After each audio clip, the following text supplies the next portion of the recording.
our latest episode of the Adams and Adams Africa IP series. We continue our focus on the top filing destinations in Africa and showcasing our people in those jurisdictions who form an integral part of the Adams and Adams Africa network. Today, we turn our attention to the African Intellectual Property Organization, more commonly known by its acronym OAPI, a consolidation of 17 African countries who came together under the auspices of the Bangui Accord and established common intellectual property laws and a single intellectual property office based in Yaoundé, Cameroon, to have effect in all the member countries.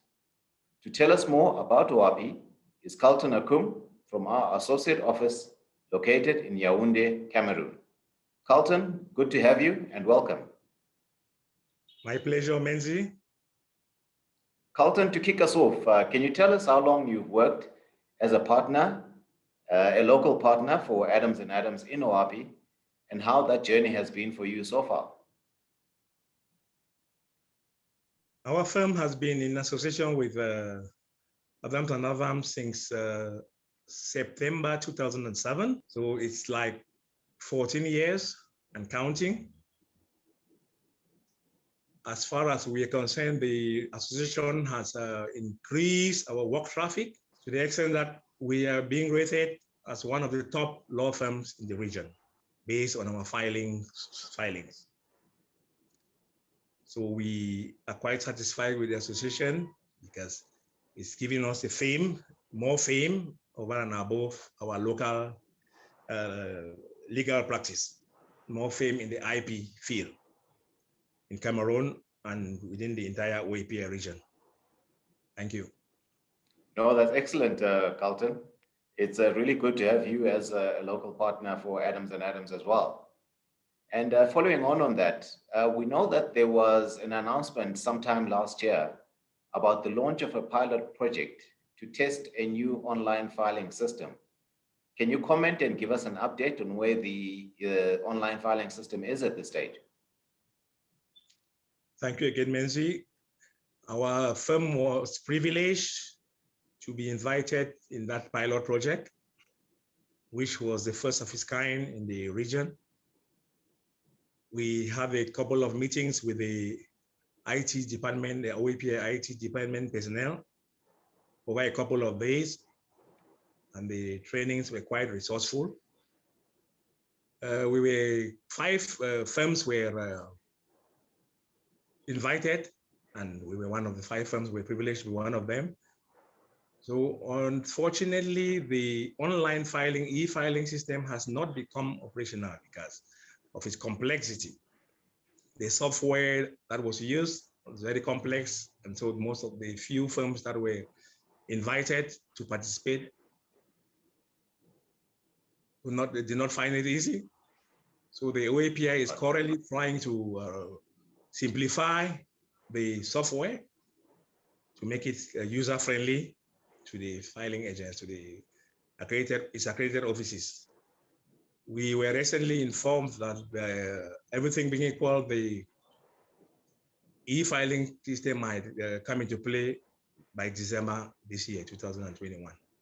So we are looking forward to that. Thank you.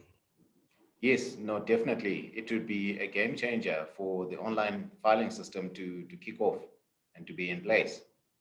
And turning now to the other development where we needed an update as well is in respect of the revision of the Bangui Agreement, whether it has actually come into force and whether there are any updates on that one as well, please, Carlton.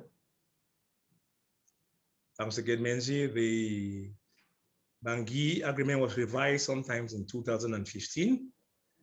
And 5 years after that, in 2020, the instrument was signed of ratification was deposited. That was in, I think, September 2020. And in conformity with Article 24 of the agreement, some of its annexes came into force in November 2020.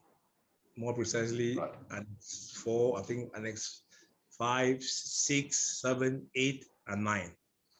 Unfortunately, the 2 most important fields, patents and trademark filings, the annexes related to these are yet to come into force. We have been informed that this is due to administrative bottlenecks at the level of the board of directors of the OAPI member state countries, and that they are working on it. And hopefully by the close of this year, the Annex 1 and 3 will become operational. That's precisely on trademarks and patents. We look forward to that day. Yes, indeed. Thank you, Carlton. We definitely do look forward to that day. And now turning to the last inquiry that I've got here, Carlton, is in respect of the handling of trademark litigation cases, where, for example, action must be taken against an infringer under the national laws of a member country. What challenges does this represent to you, and how have you overcome those challenges? Yes, Benzi, thank you again. The law, the Trademark Act provides for the national law of each of the national member state countries to be applicable for infringement proceedings. So the rule is for the action to be brought before the competent court in the state in which the infringement act has taken place. This implies that we will have to get a legal expert in that country to work with.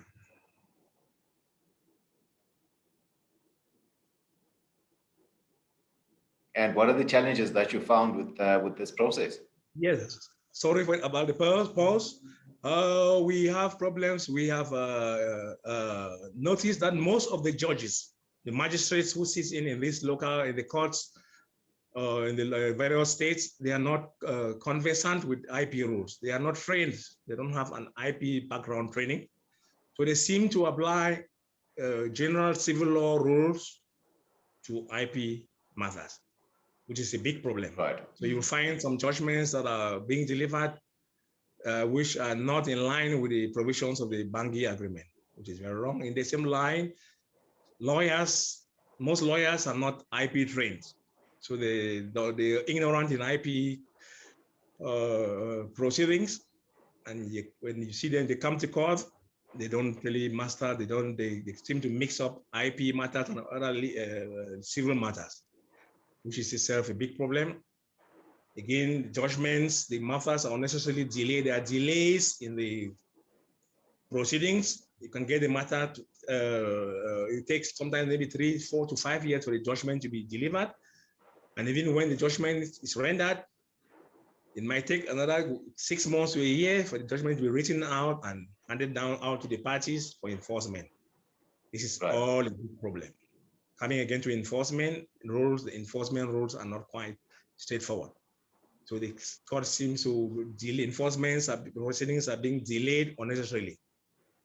All these are challenges that we are facing due to this provision in the time being. We are hopeful that with time, the legislation shall be amended, shall be updated to take care of such challenges. Thank you, Mason. No, thank you very much, Carlton. We're very aware of the challenges that you are facing with the aspect of trademark litigation cases. But at this time, we're also quite encouraged by the developments that are taking place within OAPI, with the online filing system, as well as with the revision of the Bangui Agreement. And at this stage, Carlton, I would like to thank you for your time that you've spent with us and for updating us on the developments within OAPI. Thank you very much for your time, Carlton. Thank you, Menzi. It was nice having you. Bye-bye. And thank you to our listeners. Until the next time. Thank you very much.